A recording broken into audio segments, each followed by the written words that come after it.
O assassinato registrado lá no Jardim Paraíso. Policiais militares foram os primeiros a chegar ontem, ainda no período da manhã, àquele local. Acionaram, inclusive, os outros órgãos, fizeram ali o isolamento da área, acionaram outros órgãos, a perícia, inclusive, mas a perícia demorou para chegar. Por quê? Porque estava atendendo o acidente do ônibus, lá nos fundos do Vivi Xavier, no Paris, né? E aí, quando a perita terminou, foi para fazer esses levantamentos. A Polícia Civil também esteve lá. Investigações começaram ali na hora e já se começou a ouvir um bochicho daqui, um bochicho dali. Pessoas da família do André Gustavo Barros, jovem de apenas 21 anos de idade, foram chamadas à delegacia para que pudessem prestar depoimentos. Uma informação inicial lá no local dava conta de que um cara, inclusive eu falei isso no ar aqui ontem, que um cara com uma bicicleta motorizada que teria passado, efetuado os 2 tiros e fugido em seguida.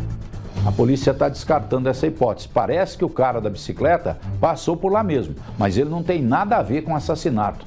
Quem teria assassinado esse rapaz era um agiota que estaria esperando, estaria na espreita, diz que tem um trilho, um corredorzinho ali por dentro de uma data vazia. E esse cara estava esperando o momento em que esse moço fosse passar por lá para executá-lo.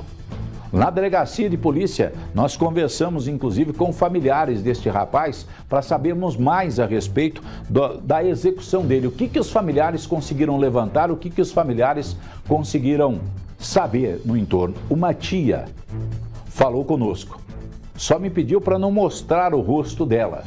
E como combinado não é caro, eu conversei com esta senhora na frente da delegacia de homicídios. O André Gustavo de Barros, de 21 anos, foi assassinado nos fundos do Jardim Paraíso, infelizmente com um crime covarde. Né? Sim, bem covarde. Um menino bom, trabalhador. O crime foi covarde. Quem fez isso com ele, pra mim foi uma coisa... Foi maldade pura, porque era um menino bom e quem conhecia ele sabia do coração dele. Tinha encrencas com ninguém? Não, que eu saiba, não. Isso com alguma coisa? Ele usava maconha. Maconha era a droga que eu sabia que ele usava, mas nenhum tipo de droga. Era um menino cegado, caseiro, né? Agora, por esses dias mesmo, fazia um mês já que ele estava com o filho dele. Ontem que a ex-mulher dele foi pegar um menino e ele saiu, foi dormir na casa da namorada. E hoje de manhã chegou e aconteceu essa tragédia. Passou um cara numa bicicleta? Foi, acho que alguém estava tentando atrapalhar, né, as investigações. Primeiro de uma data vazia que tem bem ali próximo onde ele caiu morto. Desceram a pé. Desceram a pé. E pegaram ele sentado, que ele estava sentado para chamar o Uber para ir trabalhar.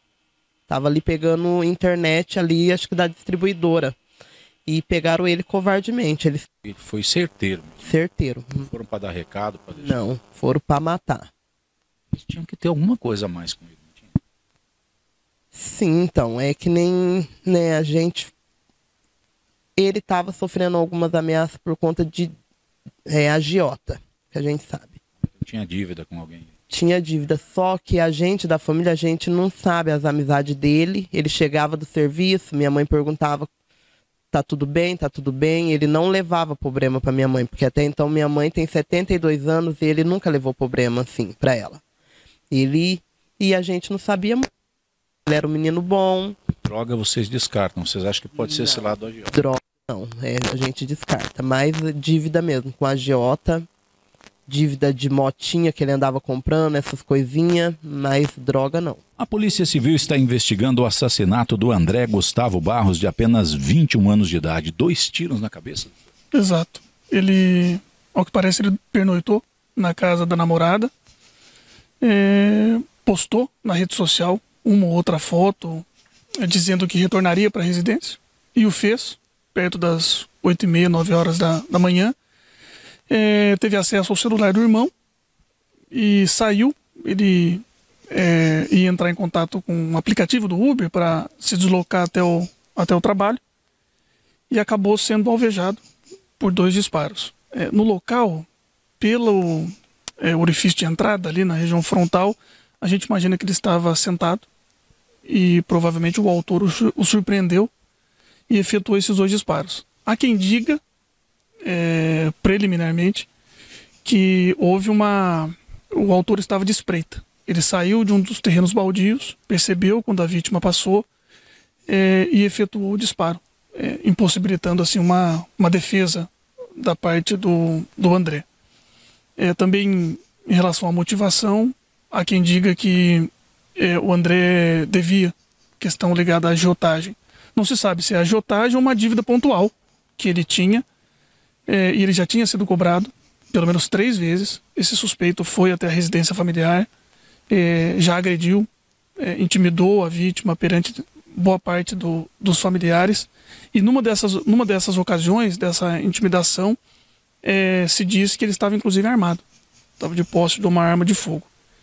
Então é isso, a ideia de que houve um homicídio qualificado, qualificado pela impossibilidade de defesa, um motivo provavelmente torpe, buscando assim uma vantagem econômica. O autor buscava uma vantagem econômica, e a ideia agora é pontuar, colocar o autor na cena, comprovar por câmera de vigilância, quebra de dados, materializar essa ameaça que supostamente aconteceu.